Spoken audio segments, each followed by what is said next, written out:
Olá, querido amigo, querida amiga que nos assiste nessa transmissão. Hoje nós estamos falando aqui da Igreja do Pênfico, nos encontramos aqui em Campo Grande, Mato Grosso do Sul. E hoje nós estamos aqui, eu estou com o professor Enéas, o professor Moisés, e eu sou a Bia. E a gente vai recapitular juntamente com vocês a lição de número 10, que tem por título Completos em Cristo.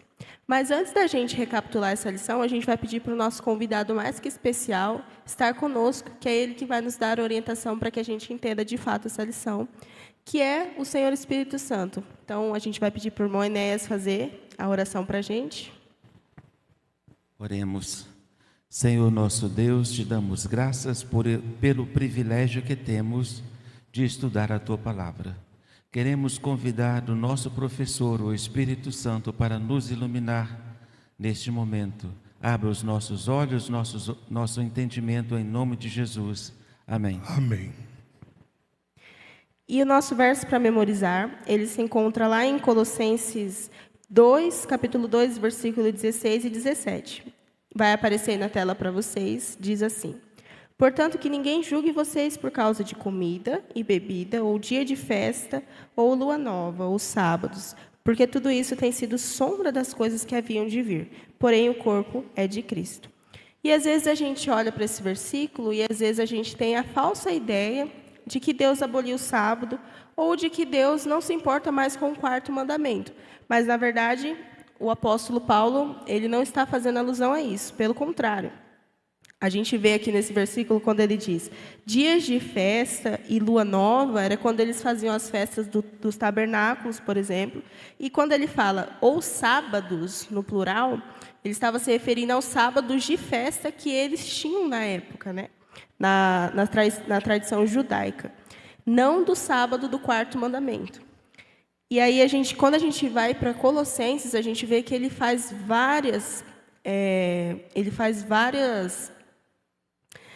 várias coisas ao pessoal dos Colossenses, porque eles estavam ali numa tremenda bagunça, adorando a anjos, por exemplo, e fazendo outras coisas que não tinham nada a ver com o que Paulo pregava realmente, né?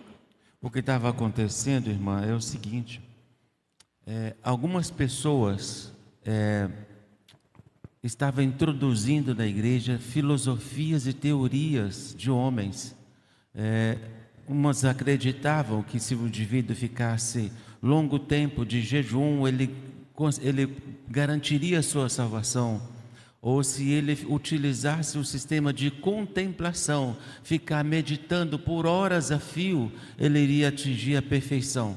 E não é esse tipo de coisa que a Bíblia nos ensina. Eu gostei muito do título, Completos em Cristo. Aqui tem um desenho muito bonito. Tem uma cruz, madeiro, o braço de Cristo, o prego, mas tem uma algema que está em suas mãos, em seu braço. E embaixo tem o coração. Quer dizer que o nosso coração só será completo quando estiver ligado em Cristo. Porque Ele é a nossa salvação. Em tudo isso que nós estamos falando aqui, envolve o nosso caráter em Cristo, fazer aquilo que Ele pede dentro da palavra. Aí a salvação realmente é para nós. E assim como hoje, a lição ela vem mostrando para a gente que naquela época já existiam pessoas, falsos mestres, que eles ensinavam distorcidamente a palavra de Deus, né? Então, eles pregavam essas heresias e, às vezes, as pessoas estavam começando a acreditar nisso. Então, quando Paulo escreve a carta aos Colossenses, ele está fazendo uma advertência ao povo, ele está mostrando a verdade para o povo, para que o povo se volte para a verdadeira doutrina, né? E na lição de domingo, a gente vê também que tem por título a sabedoria e o conhecimento de Deus. E logo no começo da lição de domingo, a gente vê que lá em Jó 28:12, Jó ele questiona Deus e ele se pergunta, onde se achará a sabedoria? E a gente pode ter essa certeza de que a sabedoria provém unicamente de Deus. Toda a sabedoria. Várias pessoas, vários filósofos, até filósofos gregos, eles buscaram a sabedoria, e a sabedoria ela vem unicamente de Deus, né? A sabedoria é uma pessoa, é Jesus Cristo, né? A palavra de Deus o denomina como verbo. O que é o verbo no caso da Escritura Sagrada? O verbo, ele é, eu poderia dizer assim, a verbalização ou a difusão através de palavras do conhecimento de Deus para os homens. Isto é que é a sabedoria de Deus, né? E outra coisa, o nosso Senhor, Ele assumiu a forma humana para pagar o preço da nossa salvação. E essa salvação a gente só vai compreendê-la se a gente meditar na sua palavra dia a dia. E como podemos meditar nessa palavra? Adquirindo conhecimento do nosso Deus, o Espírito Santo. Na primeira pergunta, vem falando para fortalecer os crentes. Os ensinos de Paulo era para ajudar os crentes de Colosso saber a verdadeira palavra de Deus, o ensinamento do mestre, que muitas coisas ensinadas eram coisas de homens, mas nós devemos ensinar coisa de Deus, porque somente ela edifica a igreja, edifica você aí fora, cresce espiritualmente na estatura, na medida certa de Cristo. E só Ele pode fazer isso através do novo nascimento. E outra coisa, irmão, além disso aí, a preocupação de Paulo era as heresias que estavam sendo ensinadas. Estava ensinando o povo o culto aos anjos, estava ensinando o povo a falsa contemplação, ou seja, o indivíduo ficar pensando nas coisas de Deus por longo tempo para adquirir a perfeição. É por essa razão que Paulo escreveu a carta aos Colossenses. E ele disse: eu tenho uma preocupação intensa com vocês, por esse motivo. Fique firme naquilo que vocês aprenderam. Quem ensinou os irmãos de Colossenses? Foi Epáfras, é isso, né? Que foi o autor ou melhor, foi o pregador que levou o evangelho aos nossos irmãos de Colossenses. E é exatamente isso, né? E agora na lição de segunda, a gente vai entender como que a gente fica enraizado e como que a gente cresce em Cristo através da nossa vida espiritual. Porque na lição de segunda-feira, na pergunta 2, como as seguintes passagens nos ajudam a entender a metáfora da planta como símbolo do cristão. Porque para você ter uma boa planta, você tem que ter uma boa terra. Você tem que cultivar ela. Mas o que faz ela crescer é Cristo Jesus. O que faz você crescer no Evangelho é a palavra de Deus. Você sendo plantado dentro da palavra de Deus, aprendendo tudo aquilo que Deus manda, os ensinamentos, os mandamentos, não heresias de homens, como está cheio por aí. Essas heresias, um dia vai ser cobrada, que nem o apóstolo Paulo estava cobrando lá. Mas tem que ensinar a verdade presente, como o irmão Enéas falou. Como vocês estão falando de agora aqui na parte de segunda-feira, eu quero voltar um pouquinho só na parte de domingo. No terceiro parágrafo de domingo é o seguinte: algumas pessoas enxergam a ordem e a organização da igreja como apenas uma estrutura administrativa sem importância espiritual. Não é bem assim. A organização é muito importante porque ela demarca aonde que a gente deve ir, por onde ir. Porque é o seguinte, aonde não tem a organização, há confusão, há bagunça, né? E Paulo estava tentando aqui, era exatamente isso, colocar ordem na casa, porque algumas pessoas estavam desfazendo o evangelho eterno de Jesus através de suas filosofias. E a gente precisa ter ordem até na nossa vida espiritual, né? Porque Deus é um Deus de ordem, Ele não é um Deus de bagunça. Quando o irmão Moisés estava comentando sobre essa pergunta da lição de segunda, né? Sobre a metáfora da planta como símbolo de cristão, eu estava lembrando de quando Jesus disse, né? Se eu não me engano, é o Evangelho de Mateus. Ele diz assim: eu sou a videira, vós sois os ramos. Sem mim, nada podeis fazer. Então, quem permanece em mim, esse dá muito fruto. Porque sem mim, vocês não podem fazer nada. Então, a questão da planta é também a boa terra, como o Moisés estava comentando, mas é alguém que precisa cultivá-la diariamente, que precisa estar lá aguando a planta precisa tomar sol. É exatamente isso. Então, sem Deus, a gente não consegue. Sem Deus, a gente não consegue exatamente nada. Essa é uma metáfora que trata da boa terra, seria o nosso coração. Mas o coração é meio estranho falar isso. A nossa mente é a boa terra. Quando ela entra na nossa mente, a palavra de Deus, e nós damos guarida ao Espírito Santo para nos instruir, então a nossa mente se torna uma boa terra e a palavra de Deus frutifica. Ela cresce, produz e ela transmite através dos nossos atos a outras pessoas.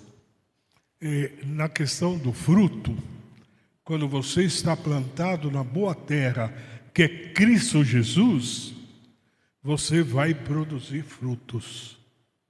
Agora, quando você está plantado naquela outra terra, que nem vou falar o nome, você vai produzir maus frutos.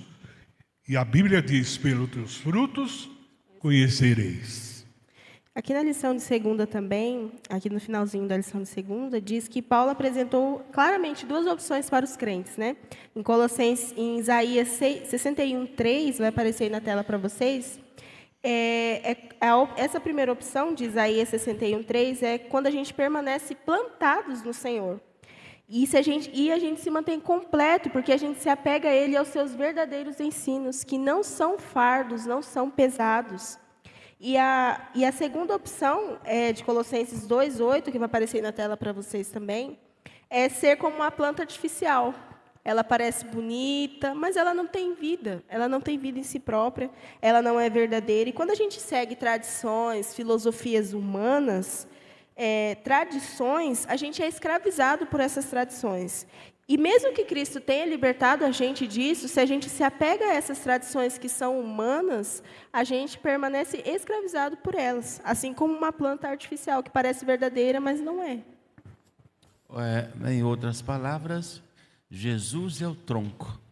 Se nós estivermos ligados a Ele e permitirmos que o agricultor, que é o Espírito Santo, trabalhar na nossa vida, nós vamos produzir frutos e seremos pessoas amáveis, agradáveis, que os outros têm prazer de ter contato com elas.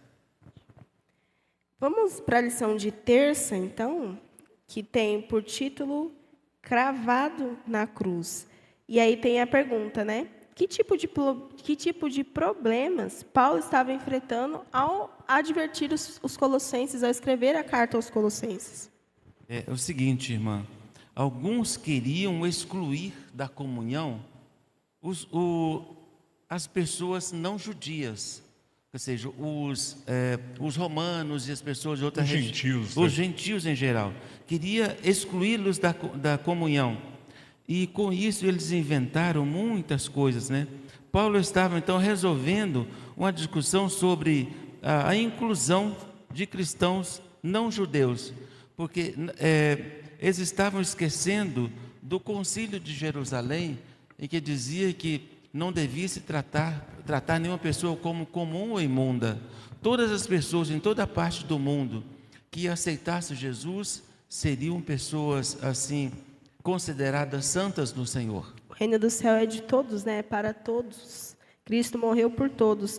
E o senhor comentou essa questão deles estarem realmente excluindo os gentios, que talvez você que nos ouve não saiba o que significa a palavra gentil. Naquela época, Gentios eram as pessoas que os judeus eram os estrangeiros. Eles achavam que os estrangeiros não eram necessários no reino de Deus, eles não eram aceitos no reino de Deus. De outras fato, raças. né? De outras raças, os estrangeiros, né, no caso. E aí eu lembro de Atos 10, vai aparecer aí para vocês, se vocês quiserem ler em casa também. Atos 10 diz sobre a visão que Pedro teve, né? E aí, nessa visão, Jesus aparece para Pedro, e ele aparece, vou ler para vocês que é melhor. A partir do versículo 9 diz assim: No dia seguinte, enquanto eles viajavam, já estavam perto da cidade de Jope, Pedro subiu ao terraço e por volta do meio-dia, a fim de orar. Estando com fome, quis comer, mas enquanto lhe preparavam a comida, sobreveio-lhe um êxtase. Viu o céu aberto, numa visão, viu o céu aberto e um objeto como se fosse um grande lençol que descia do céu, era baixado à terra pelas 4 pontas, contendo todo tipo de quadrúpedes, répteis da terra e aves do céu. E ouviu-se uma voz que se dirigia a ele: Levante-se, Pedro, mata e come. Mas Pedro respondeu: De modo nenhum, Senhor, porque nunca comi nada que fosse impuro ou imundo. Pela segunda vez a voz lhe falou: Não considere impuro aquilo que Deus purificou. Isso aconteceu 3 vezes e em seguida aquele objeto foi levado de volta para o céu. Às vezes a gente olha esse texto e a gente tem a falsa impressão de que Deus está considerando puro os animais de Levítico 11, que ele já tinha considerado imundo. Só que, na verdade, aqui essa visão é sobre, e se vocês em casa lerem a partir do versículo 10, Jesus estava fazendo alusão aos gentios, que Pedro não considerasse impuros os gentios, que ele pregasse a mensagem do evangelho aos gentios, aos estrangeiros, a todo aquele que quisesse ouvir sobre o reino de Deus, sobre a palavra de Deus. No verso 34 e 35 diz o seguinte: Então falou Pedro dizendo: Reconheço por verdade que Deus não faz acepção de pessoas. Pelo contrário, em qualquer nação, aquele que teme e faz o que é justo lhe é aceitável. E no verso 43 diz o seguinte: Dele todos os profetas dão testemunho de que, por meio de seu nome, todo aquele que nele crê recebe a remissão dos pecados, ou seja, o perdão completo. Amém, por isso. Porque a palavra diz, cravado na cruz. E quando Cristo foi cravado na cruz, muitas leis deixaram de existir. As leis cerimoniais, né? Está aí a prova. O véu do templo se rasgou de cima a baixo. Hoje nós não vemos mais matança nas igrejas. Existe ainda pessoas que matam bicho por aí. Mas nas igrejas cristãs não. Não existe mais. Porque foi cravado na cruz. Cristo morreu por tudo isso. E o problema lá de Paulo, no Colossos, era justamente isso, a circuncisão. Então, essa lei também foi cravada na cruz. Mas os mandamentos não foram cravados na cruz. Porque o mandamento é eterno e perpétuo. Ajuda o cristão a olhar o defeito dele e corrigir o defeito. O interessante que também diz o seguinte: no 4º parágrafo de terça-feira diz o seguinte: Paulo relacionou essa transformação interior à remoção do corpo da carne e o batismo por imersão. Por meio do batismo, nos identificamos com a morte e a ressurreição de Cristo. A partir deste momento, o indivíduo é uma nova pessoa. Amém por isso, né? Essas ordenanças que estavam sendo pregadas incluíam até a circuncisão, que foi uma coisa que foi implantada no Antigo Testamento, continuou, mas depois que Cristo morreu, como o irmão Inés comentou, depois que Cristo morreu, essa transformação interior, essa circuncisão do coração era feita através do batismo por imersão, que foi o que Cristo deu exemplo para nós, né? Então, essas ordenanças eram ordenanças humanas, ordenanças que, quando Cristo morreu na cruz, ele aboliu as leis cerimoniais, mas nunca os 10 mandamentos. Aqui na lição de quarta-feira, festas cerimoniais incluía frutos da terra e sábados cerimoniais. Então, aqui falando sobre sombras ou corpo, as sombras, é o seguinte, as festas cerimoniais apontavam para Cristo. O cordeiro que era sacrificado apontava para Cristo. A colheita, os frutos da colheita representava também o povo de Deus que será levado para o céu. O próprio tabernáculo também apontava para Cristo, né? Todas as coisas relacionadas às festas dos judeus, todas apontavam para Cristo. Mas, no meio desse grupo todo, outros exibiam o orgulho, né? Orgulhosamente, achando que a sua adoração, a sua maneira de viver, os tornavam mais santos que os demais. Paulo tem razão de ter dito assim: eu estou preocupado com vocês. Ele queria desamarrar, soltar, tirar todas essas coisas do meio deles, e de tal forma que o povo pudesse ser enraizados em Cristo, como está aí na ilustração da lição, aquele coração, o sangue saindo da mão de Cristo, descendo ao coração, inflando o coração, e uma planta brotando daquele coração. Isso aqui mostra que aquelas filosofias e ordenanças dos homens deveriam ser tiradas fora, porque agora o corpo é de Cristo, é diferente. E no último parágrafo de quarta também diz assim, eu achei muito legal que diz assim, né? Quando a gente lê lá o verso para memorizar, diz que todas essas coisas, essas ordenanças, essas leis humanas eram sombra das coisas que haviam de vir, que eram sombra das coisas antes de Jesus ter morrido na cruz.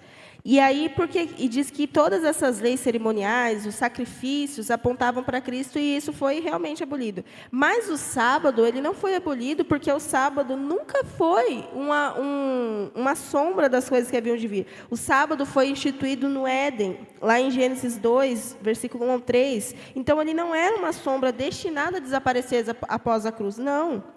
Estudos recentes demonstram que a melhor tradução do verso 16 de Colossenses, Colossenses 2,16 é a seguinte: ninguém, pois, essa é a tradução na linguagem deles, a melhor tradução é essa: ninguém, pois, o julgue pelo comer ou pelo beber, ou por qualquer outra parte, de um festival ou lua nova ou sábado. Eram as celebrações culticas que foram abolidas, as celebrações das leis cerimoniais, as celebrações das festas de lua nova, das festas da colheita, por exemplo. Isso foi abolido. Aqui no terceiro parágrafo da lição de quarta-feira, sombras ou corpo, o terceiro parágrafo é o seguinte: como Colossenses 2,16 é mal interpretado, é essencial analisá-lo com atenção. Em primeiro lugar, a palavra, portanto, indica que Paulo tirou uma conclusão do que havia dito antes. Nos versos anteriores, ele rejeitou a necessidade da circuncisão literal, destacando que o mais importante é a transformação do coração. Isso está em Colossenses 2, de 11 a 15. Ele continua, o comentarista continua: além disso, comida e bebida referem-se às ofertas levadas pelos israelitas ao templo. Por fim, a expressão dia de festas ou lua nova ou sábados, lembra disso, sábado plural aí, tá? Parece remeter a Oséias 2:11, onde a mesma sequência de dias cerimoniais é mencionada, incluindo os sábados cerimoniais de Levíticos 23, verso 11, 24 e 32.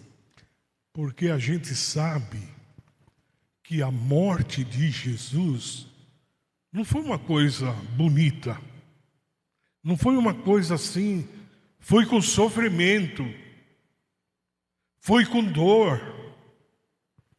Em certo momento ele olhou para o céu e falou assim com Deus: se possível, passe de mim esse cálice. Mas ele, antes de baixar a cabeça, ele disse assim: faça-te a tua vontade. É o exemplo para nós, para obedecer a palavra de Deus, o que está escrito aqui, para a renovação espiritual de cada ser humano. Amém. Isso serve para todos. Todos aqueles que creem na verdade, terá a vida eterna. É a promessa de Deus. Então, por isso, seguimos a palavra. Andamos dentro da palavra. Praticamos a palavra. Porque nós estamos em terra boa, plantada em Cristo Jesus, para dar bons frutos. Amém. A preocupação de Paulo, irmão, também aqui era a seguinte, que algumas pessoas estavam desvirtuando o sacrifício de Cristo. Eles estavam querendo comprar a salvação com as obras. E não é assim. A salvação foi paga completamente pelo sacrifício de Cristo. É que nem quando Paulo comenta, eu não lembro a carta agora, mas ele comenta em uma das cartas dele, que a gente é salvo não pelas obras, para que ninguém se glorie de ser salvo pelas obras. É exatamente isso, a gente é salvo unicamente através do sacrifício de Cristo, porque ele foi um sacrifício perfeito, sem pecado, sem mácula de pecado. Por isso que nós somos salvos unicamente pelo sacrifício de Cristo e não por obras, né? E aí, na lição de quinta, vai abordar isso também, quando fala sobre os preceitos humanos, né?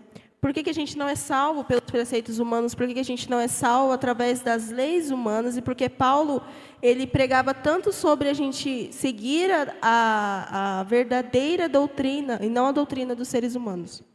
Aqui diz o seguinte, na pergunta número 5, é a primeira pergunta da lição de quinta-feira,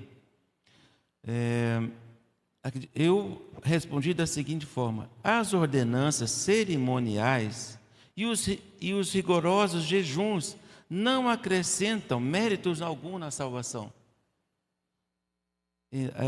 Isso aí está registrado lá em Colossenses 2, versos 20 a 23. Paulo deixa bem claro, essas ordenanças, essas cerimônias, esses rigores que vocês estão ensinando por aí, não acrescenta nada. O sacrifício de Cristo, ele é completo. Aí dentro do primeiro parágrafo, o seguinte, na quarta linha, qualquer tentativa de alcançar a salvação por meio de regras humanas ou práticas cerimoniais de qualquer natureza não produz ou não condiz com o Evangelho de Jesus Cristo.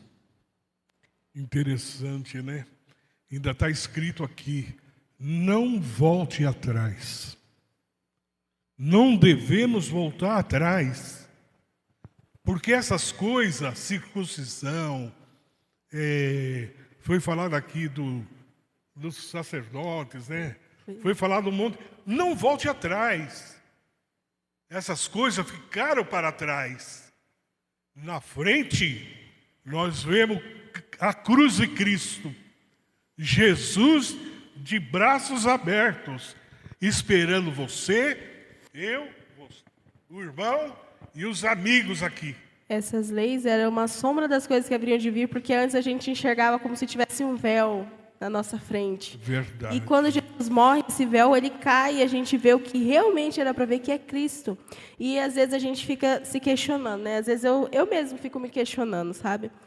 Por que a gente não deve se apegar, por exemplo, às nossas obras, às coisas que eu faço para ser salvo, que é o que Paulo também estava, né? Ele estava ali advertindo aos nossos irmãos dos Colossenses. Por que a gente não deve se apegar às coisas que a gente faz? Porque a gente faz isso ou aquilo, e quando a gente peca, a gente pode cair no erro de pensar assim, poxa, mas eu já fiz tanto lá, eu já fiz isso, eu já fiquei em jejum, eu já fiz aquilo, então eu não preciso me arrepender porque eu já fiz tudo isso. Então, eu não preciso disso. Ou então a gente chegar aqui na igreja e pensar, por que eu faço isso? Porque eu trabalho em tal ministério? Porque eu ajudo as pessoas? E aquele irmão não ajuda, aquele irmão não faz nada. Então, a gente cai no pecado de julgar o outro também.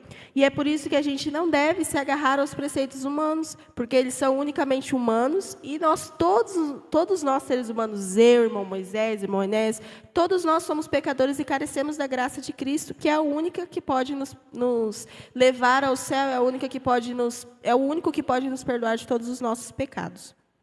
É tão interessante, irmãos, que muita gente vai chegar naquele dia da volta de Jesus e vão dizer assim: mestre, eu fiz tanta coisa na terra,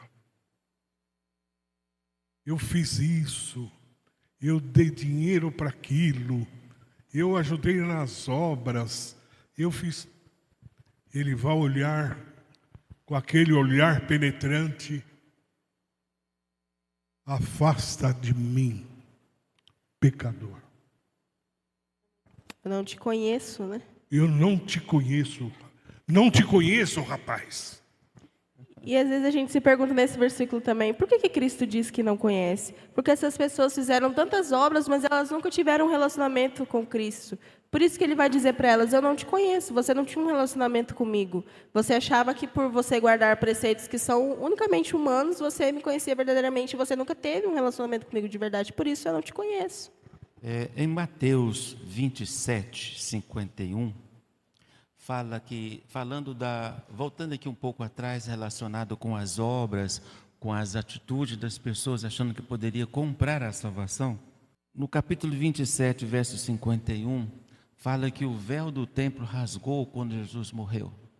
Então, se o véu do templo rasgou, todas aquelas cerimônias que eram efetuadas no santuário terrestre foi transferida para o santuário celestial.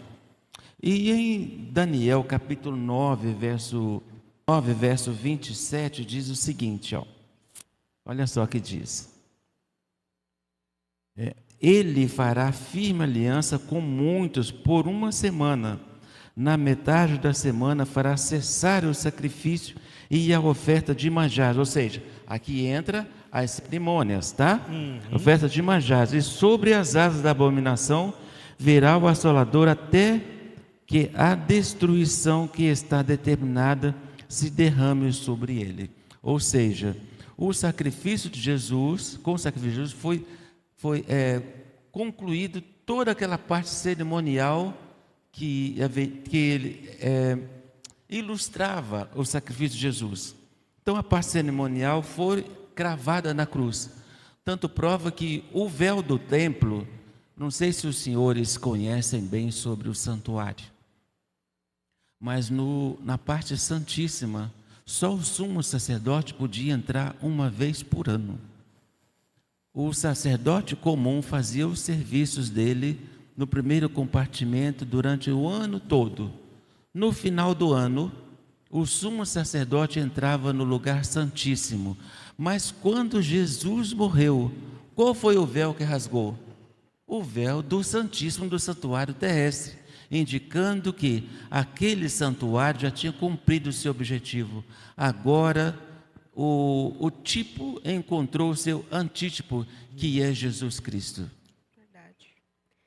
E a gente é tão triste, porque como o irmão estava comentando aqui, quando Jesus morre, não é triste essa parte, né? Essa parte é muito feliz, porque Jesus morreu para nos purificar de todo o pecado e nos levar para Canaã celestial, assim que Ele voltar, que é muito em breve, nós esperamos.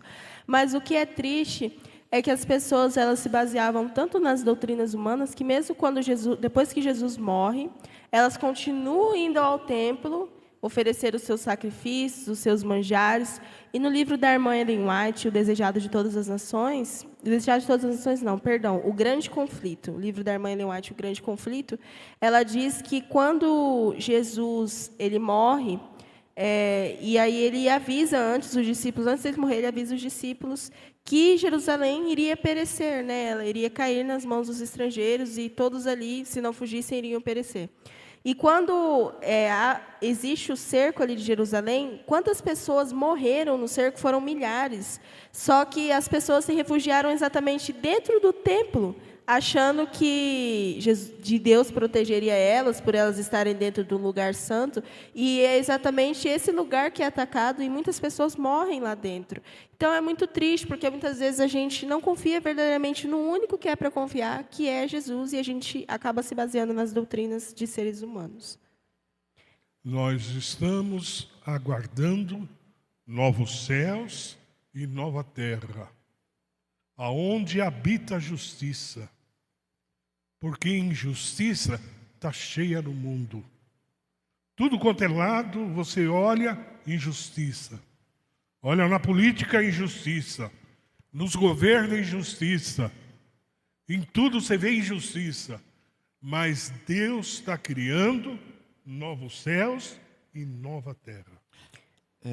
Tem uma partezinha aqui que eu gostaria de ler para os nossos ouvintes. Então, no meio do parágrafo diz o seguinte, ó: por essas razões, as cerimônias do Antigo Testamento já cumpridas em Cristo não podem mais ser consideradas mandamentos divinos, mas apenas imposições humanas. Essas práticas, em vez de fortalecer a fé, tornaram-se um peso para o cristão. E era um peso, hein? Um peso. E o que Cristo, isso me faz lembrar do que quando Cristo veio à Terra, ele disse para os judeus também, né? Os judeus, eles pegavam a lei e eles tornavam ela um fardo, o sábado um fardo, as outras leis um fardo. E aí Jesus vem à Terra e diz: olha, não é assim que guarda, não é assim que guarda. A minha lei, ela não é um fardo, não é verdade? Uma advertência que precisa ser dada. Meus amigos, prestem atenção no capítulo 2 de Colossenses. Aqui não trata de sábado que foi abolido ou cravado na cruz. Se você continuar nessa ideia, você vai estar pisando a lei de Deus.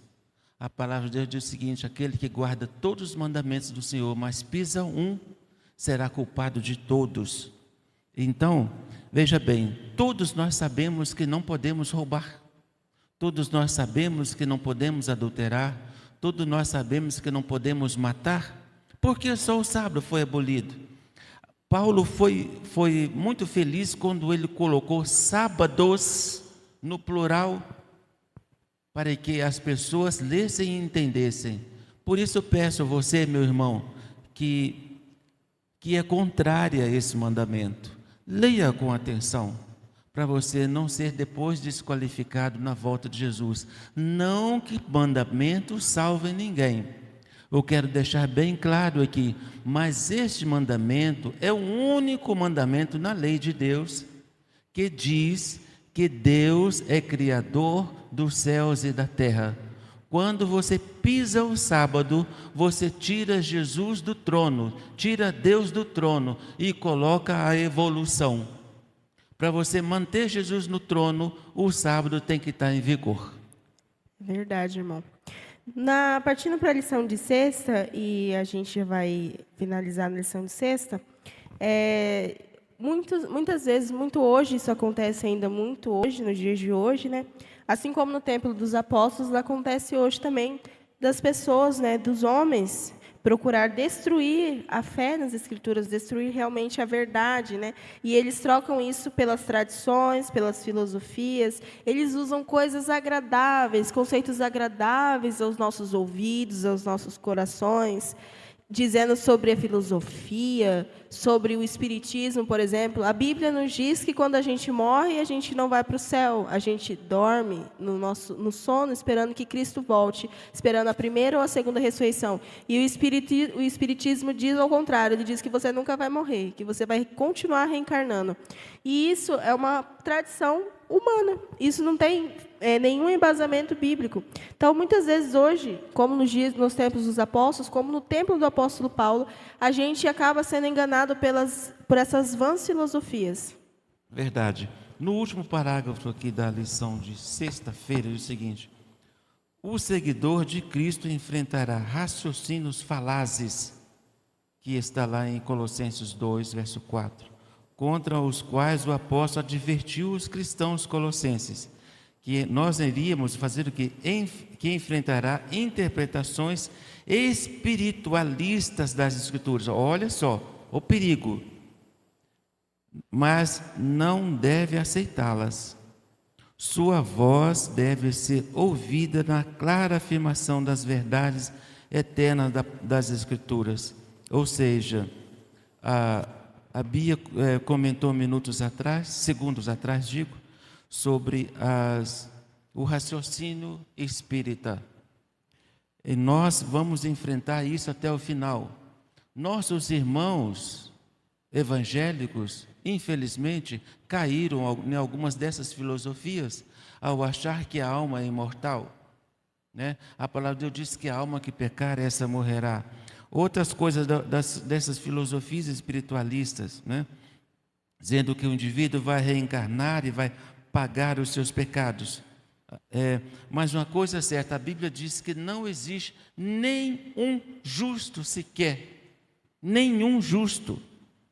Nós só encontramos a perfeição em Jesus. A nossa salvação só vem do sacrifício de Jesus, que está registrada nas páginas do livro sagrado, a Bíblia. Amém. Aqui na lição de sexta também diz: o inimigo da justiça procura levar a humanidade para caminhos proibidos.